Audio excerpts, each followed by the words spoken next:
हमारी देख हमारे में हर चीजें बंद हो रही हैं, जितनी कंपनी बड़ी हैं सारी A to Z बंद हो चुकी हुई हैं। आपको नहीं लगता जैसे हमारे हालात हैं इसी तरह के सेम इंडिया के आज तक हम सुनते आ रहे 100% ऐसे हालात नहीं है वहाँ हैं? पे, उनके बेहतर हैं? बहुत ज्यादा बेहतर है। इन्होंने मुल्क को इतना वो मतलब जुल्म किया है या मुल्क के वो हालात कर दिए कि टुकड़े होने की बात ही कर रहे हैं। ये जो टुकड़े होने की बात कर, यकीन माने जो मैं सच्ची बात कर रहा हूँ कि ये जो पाकिस्तान की फ़ौज है हम इससे इतनी मोहब्बत करते थे और अब यकीन माने हमारे दिल में क्या हम बता नहीं सकते। वो हमें ये ना हो रात को मैं घर ना पहुँचूँ। नहीं, अगर पाकिस्तान ठीक चल रहा है फिर IMF की मिन्नतें तरले क्यों कर रहे हैं? हमें क्या, हमें हमारी शुरू की क्या है? आदत है, हम गरीब बन के छुटना है हर मुल्क तो। कौन मोदी ने क्या कहा आपको कि पाकिस्तान को छोड़ो? हमें वो वैल्यू नहीं दे रहा, वो उसकी नज़र में हमारी वैल्यू कोई नहीं है। ये पता नहीं क्या समझते, फंडे खा बने फिरते हैं। ये मतलब अब शर्म आती है मुझे, यकीन माने। मतलब ये हमारी बीबी वो आती थी, वो कहती कि इससे बड़ी बेगैरती क्या है कि हम अपनी औरतों पे, अपने बच्चों पे, अपने बूढ़ों पे जुल्म कर रहे हैं। यार हम इसलिए अमेरिका के खिलाफ नहीं है कि वो बहुत जिद्दत में जा रहे हैं और हम पीछे पीछे हमारे रहने की वजह ये है कि हमारी जब उसकी नज़र पे जेब पे नज़र रहती है तो फिर हमारी कामयाबी नामुमकिन है। दोस्तों, आजकल पाकिस्तान में कोई ये नहीं कहता हम बड़ी जज्बे वाली कौम है, हम जज्बे से जंग जीत जाएंगे। सुना है आपने कभी? सब जज्बे निकल गए इनके, भड़काने वाले थे ना जितने भी, सब हवा निकल गई है। अब रोटी के लिए भाग रहे हैं एक दूसरे के पीछे। ये है इनकी औकात। दोस्तों, बात ये है कि इनके यहाँ पे जो मौलाना बैठते हैं ना, वो इनको ये अकल देते हैं। वो कहते हैं तुम दुनिया की सबसे बढ़िया कौम हो। इस जाहिल कौम को दुनिया की सबसे बढ़िया कौम बता रखा है जो दुनिया की सबसे गंदी कौम है। तो ये अपने आप को समझते हैं कि हम दुनिया की सबसे बढ़िया कौम है। इसी चक्कर में ये दुनिया को समझते हैं कि दुनिया तो नीच है, गंदी है, काफिर है, इनको मार लो। आज इनकी औकात इनको पता लगने लग गई है धीरे सर। धीरे। जिस तरह से बांग्लादेश हमसे अलग हुआ, अल्लाह ना करे इस तरह की कोई सिचुएशन हमें आगे देखने को मिले। लेकिन मैं आपको आने वाले टाइम के बारे में एक बात बताना चाहूँगा।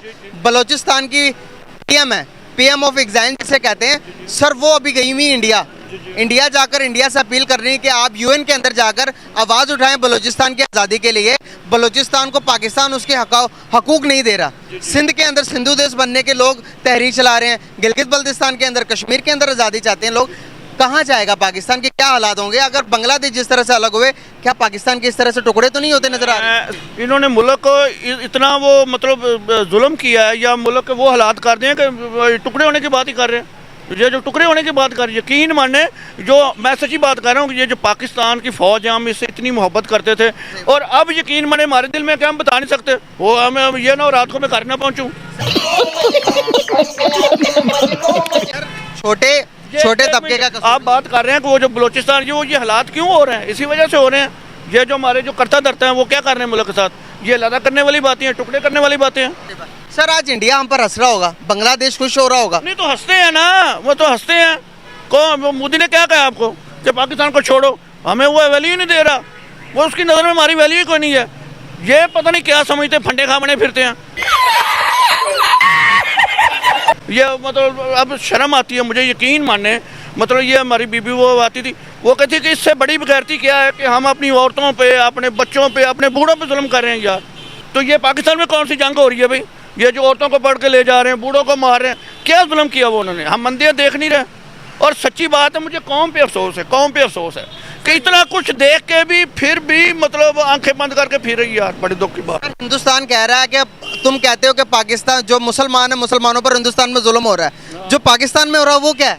अब ये मुझे तो हंसी आ रही है इस पर। हमें मतलब शर्म आनी चाहिए कि हम कहते हैं इंडिया के मुसलमानों पर जुल्म हो रहा है और जो जुल्म इधर हुआ है वो तो चलो हिंदू है ना, गैर मुस्लिम है, अल्लाह को मानते ही नहीं है, कुरान को नहीं मानते हैं, नबी को नहीं मानते हैं, वो तो हम पे जुल्म करेंगे। और हम जो अल्लाह को मानते हैं, कुरान को मानते हैं और अल्लाह के नबी को मानते हैं, हम क्या कर रहे हैं मुसलमानों के साथ?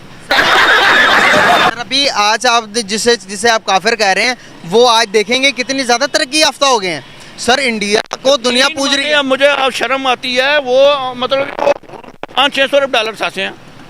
सोचा हमने उनकी फ़ौज कहाँ है, उनकी IT कहाँ है, वो उनकी कौम, उनका वो देखे तो सही हम कहाँ हैं। और ये जो है ना छलांगे में आ रहे हैं जी, हमने डिफ़ॉल्ट होने से बचा दिया। हमने तो 30 साल में मुल्क का बेड़ा गर्क कर दिया। दूसरे मुल्कों से मांग के तो कह रहे हैं डिफ़ॉल्ट होने से बचा लिया।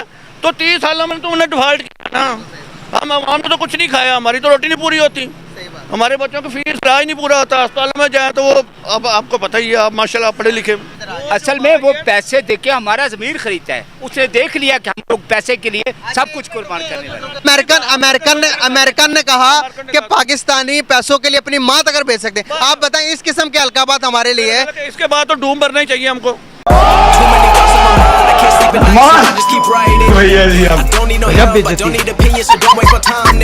ये जो सारे पाकिस्तान डूम भरे सारे हम। आप क्या कह रहे थे? ठीक है सर, आप मैं अर्ज़ कर रहा था कि देखें, वो हमारी ज़रूरियात पूरी करने के बाद वो हमारी ज़मीर ख़रीदता है।